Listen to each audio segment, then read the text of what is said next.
The champagne flutes clinked around me as my sister Vanessa stood in the center of my parents' backyard, her engagement ring catching the afternoon sunlight.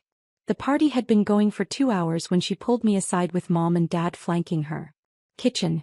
Now, Vanessa said. I was 29, a portfolio manager at Sterling Investment Group. Vanessa was 26, working part-time at a boutique, newly engaged to Derek. Inside, Dad closed the door. Vanessa launched in immediately. Derek and I found the perfect venue. The Ashford Estate. We need $50,000 for the deposit by Monday. I knew the Ashford Estate, the most expensive wedding venue in 3 counties. We need you to cash out your retirement account, Mom said. The 401k from work. I stared at them. You want me to liquidate my retirement? Do you understand the penalties?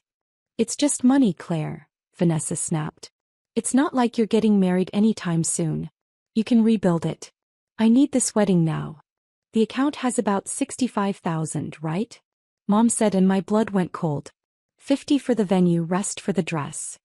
How do you know how much is in my retirement account? Vanessa looked uncomfortable. I might have looked at some papers at your apartment last month.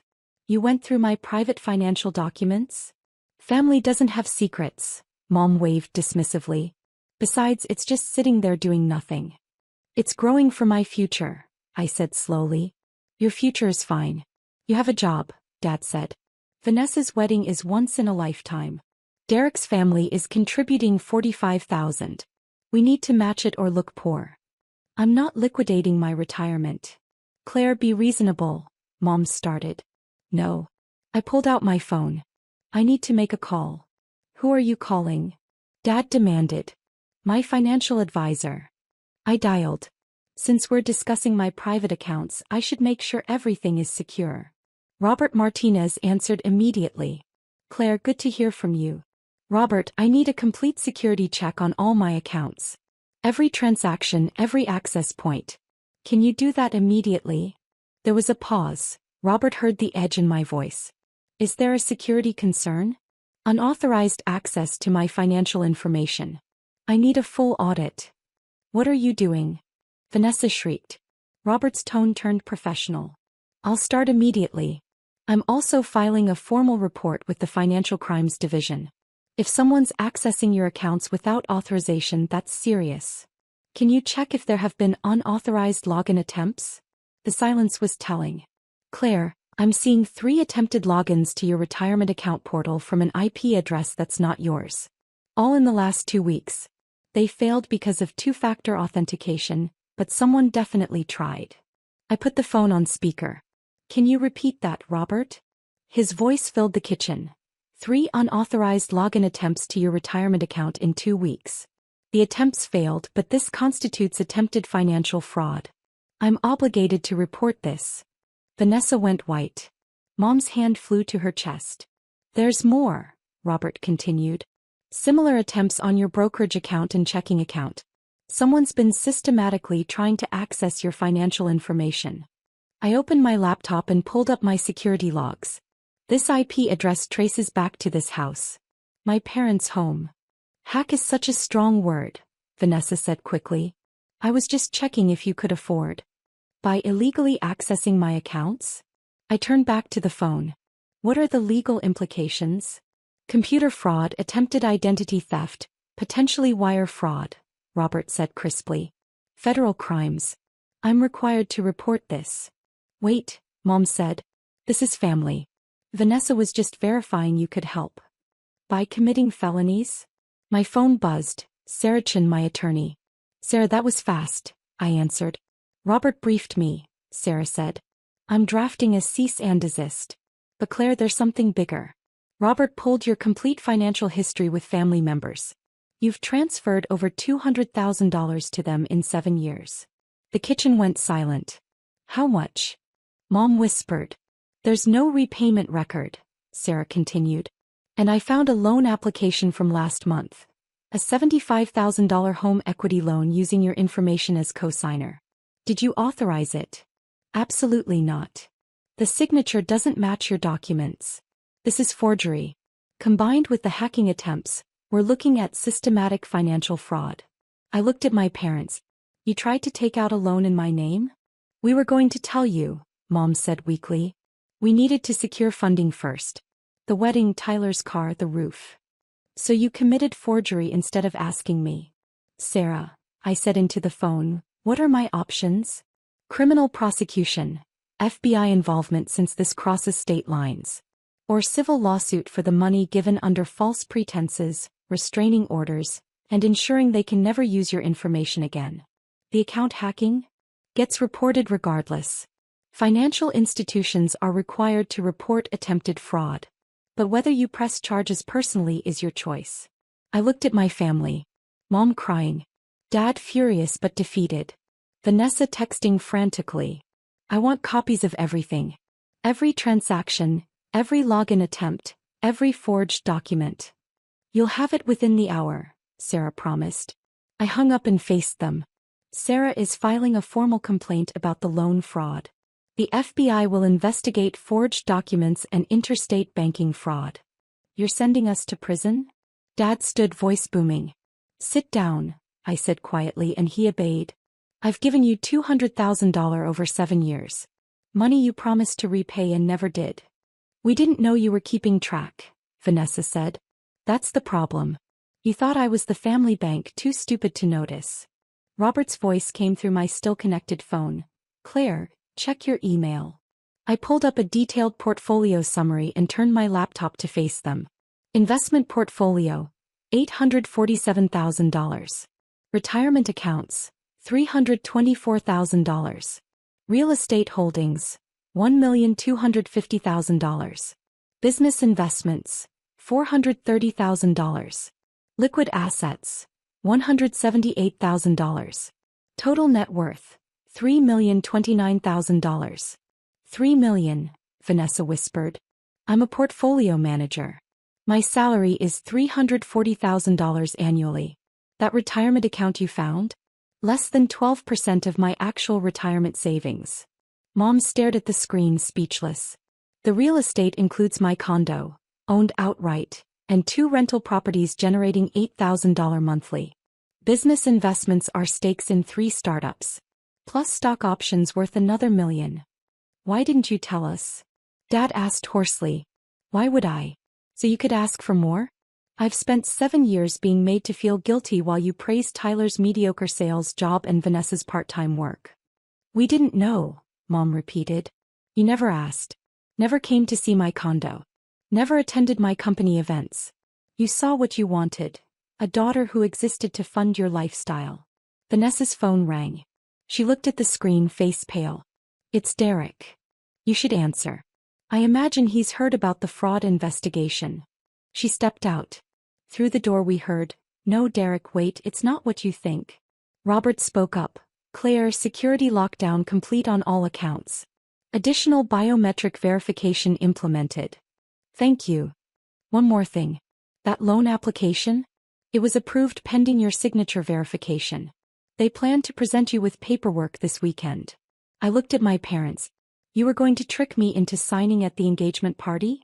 Dad's silence confirmed it. What was the plan? Hide documents in congratulations cards. We just needed you to co-sign, Mom said desperately. We'd make all payments. Until you defaulted. Then my credit destroyed and I'm liable for $75,000. You have $3 million. Vanessa returned, eyes red. You could pay for my wedding without noticing. You're right. I could. But I won't. Why? We're family. Family doesn't commit fraud. Doesn't forge signatures. Doesn't hack accounts. Sarah's voice. Claire, police are on their way. Robert filed the required fraud report. Dad's chair fell over as he stood. You called the police? When fraud is reported to financial institutions, they're legally required to notify law enforcement. Vanessa's phone rang again. She looked at it and started sobbing. Derek broke up with me. He can't marry into a family under criminal investigation. The wedding is off. I waited to feel guilty. But all I felt was relief. Here's what happens, I said. Police investigate. They'll find evidence of fraud, forgery, attempted identity theft. You'll need a lawyer. I won't be paying for it. Claire, please. Mom reached for my hand. I stepped back. I'm done being your safety net. Done funding everyone's irresponsibility. Done feeling guilty for having my life together. We're your family, Dad said, fear in his voice. No. You're people who share my DNA and exploited that connection. Real family doesn't treat people this way. The doorbell rang. Police cars pulled up outside. Party guests were starting to notice. That's my cue. I gathered my laptop. Sarah will send cease and desist paperwork. Robert will secure my accounts. Police will handle the rest. You're destroying our lives over money? Vanessa looked up at me. No. You destroyed your own lives when fraud seemed easier than respecting boundaries. I'm just refusing to be your victim. I walked out as police officers approached the house. Officers, I'm Claire Morrison. My attorney filed a complaint regarding financial fraud. Those are the people you need. I gestured toward the house. I got into my Tesla Model 3, paid cash 2 years ago but never driven to family events, and drove away. In my rearview mirror, police entering, guests leaving, the perfect facade crumbling. My phone rang. Aunt Helen. Prayer I heard. Are you okay? Surprisingly, yes. Your parents say you're being vindictive. What do you think? Long pause. I think you're brave. They're scared of consequences. Claire, I'm proud of you. Those words hit hard. I pulled over, tears blurring my vision. Thank you. That means everything. Will I see you at Christmas? I don't think I'll be attending family events. Maybe ever. I understand. But my door is always open. Just you, no drama. Deal. Deal. After hanging up, I let the tears come. Not regret or guilt, relief. Freedom. Finally able to breathe without family obligation crushing my chest. Text from my friend Michaela. Still on for dinner? You said you had family stuff. It was only 4 p.m. The party had imploded in under 2 hours. I'll be there. And I have the craziest story. Wine. So much wine. I drove toward my real life. My condo, my friends, my career that mattered. I passed the Ashford estate where Vanessa's dream wedding would never happen. I didn't feel guilty. I didn't feel sad. I felt free. My family asked for one last loan thinking they could manipulate me again. Instead they gave me the greatest gift. A reason to finally walk away. I turned up the radio and drove toward my real life, leaving behind obligation, expectation, and exploitation. Behind me, police cars and chaos. Ahead, possibility and peace. I chose ahead. And never looked back. 3 months later, I sat in my penthouse condo, the one my family had never bothered to visit, reviewing the final settlement documents Sarah had prepared. The morning sun streamed through floor-to-ceiling windows, casting golden light across my home office. The legal aftermath had been swift and merciless. The FBI investigation uncovered not just the attempted loan fraud, but a systematic pattern of financial exploitation spanning nearly a decade. The forged signatures on the loan application matched samples from 2 other documents my parents had submitted to banks over the years. Attempts to refinance their house using my credit that I'd never known about. Vanessa's hacking attempts, documented and time-stamped, resulted in federal computer fraud charges. The prosecutor had been surprisingly sympathetic when I explained the family dynamics, but the law was clear. Unauthorized access to financial accounts was a crime, regardless of relationship. My parents took a plea deal, 3 years probation, mandatory financial counseling, and a restraining order preventing them from contacting me or using my information for any purpose. They'd also agreed to a repayment plan for the $200,000, though Sarah estimated I'd see maybe 30% of it over the next 20 years. Vanessa faced stiffer consequences. The multiple hacking attempts, combined with her admission that she'd been trying to access my accounts 4 months, resulted in actual jail time, 6 months with possibility of early release for good behavior. Derek had indeed broken off the engagement within hours of the police arriving. Last I heard through Aunt Helen, he was dating someone else and Vanessa was living with our parents, working at a discount retail store. Tyler, who'd been the beneficiary of so much of the money they'd extracted from me, faced his own reckoning. When his employer learned his successful family reputation was built on fraud, he was quietly let go. Apparently, a salesman whose family was under FBI investigation wasn't great for the company image. The extended family had fractured predictably. Half believed my parents' narrative that I'd overreacted, and destroyed the family over money. The other half, once they saw the actual documentation of fraud and exploitation, quietly reached out with support. Aunt Helen had become an unexpected ally, hosting monthly dinners where I could connect with the few family members who understood what had really happened. She'd confessed that she'd always suspected my parents were using me, but hadn't known the extent. "They did the same thing to your grandfather," she told me over coffee one afternoon. "Drained his savings, then acted shocked when he cut them off. I should have warned you." My career had flourished in unexpected ways.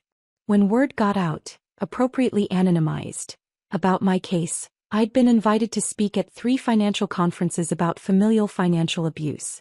My firm had promoted me to senior managing director, partially because of my expertise, but also because my story had resonated with several high-net-worth clients dealing with similar family dynamics. I'd helped 4 people in my professional network identify and address financial exploitation by family members. One woman discovered her brother had been forging her signature on investment documents for 6 years. Another man found out his parents had taken out credit cards in his name and maxed them out. Each case made me realize how common this pattern was, and how rarely people felt empowered to stop it. My investment portfolio had grown to $3.4 million. Without the constant drain of family emergencies, I'd been able to invest more aggressively. The rental properties were performing well, and I just closed on a 3rd property, a small commercial building that would house a coffee shop and yoga studio. But the real change wasn't financial. For the first time in my adult life, I woke up without anxiety. No dreading phone calls. No wondering what crisis would require my money next. No guilt about succeeding while my family struggled with consequences of their own choices. I'd started dating, something I'd avoided for years because bringing anyone into my family dynamic felt impossible. Michael, a fellow portfolio manager I'd met at a conference, understood professional success and healthy boundaries. When I'd explained my family situation on our 3rd date, prepared for judgment, he'd simply said, "Good for you for protecting yourself." We were taking things slow, but for the first time, I could imagine a future that wasn't defined by family obligation. My phone buzzed with a text from Michaela. "Brunch tomorrow? Bringing mimosas and gossip." "My place 11 a.m., I replied. "I'll make waffles." This was my life now. Chosen family, professional success, financial security that was actually mine to keep, and peace that came from enforced boundaries. The doorbell rang. A delivery, flowers from Aunt Helen with a note. "Proud of you every single day." I placed them on my kitchen counter, next to the legal documents officially closing the case. The restraining order, the settlement agreement, the FBI case closure notice. Physical proof that I'd survived, set boundaries, and refused to be a victim anymore. My family had spent years making me feel selfish for wanting to keep my own money, guilty for succeeding, and obligated to fund their irresponsibility. Now they were dealing with consequences while I was finally, genuinely living. Some people called it cold. Aunt Helen called it justice. Sarah called it self-preservation. I called it freedom. And as I looked out over the city from my beautiful home, the one I'd earned, the one I'd paid for, the one that was truly mine, I raised my coffee mug in a silent toast. To boundaries. To consequences. To choosing yourself when no one else will. To finally being free. The sun continued to rise over the city, painting everything gold, and for the first time in 29 years, I felt like I was standing in that light instead of just watching it from the shadows. My family had asked for one last loan. I'd given them one last answer. No. And that single word had changed everything.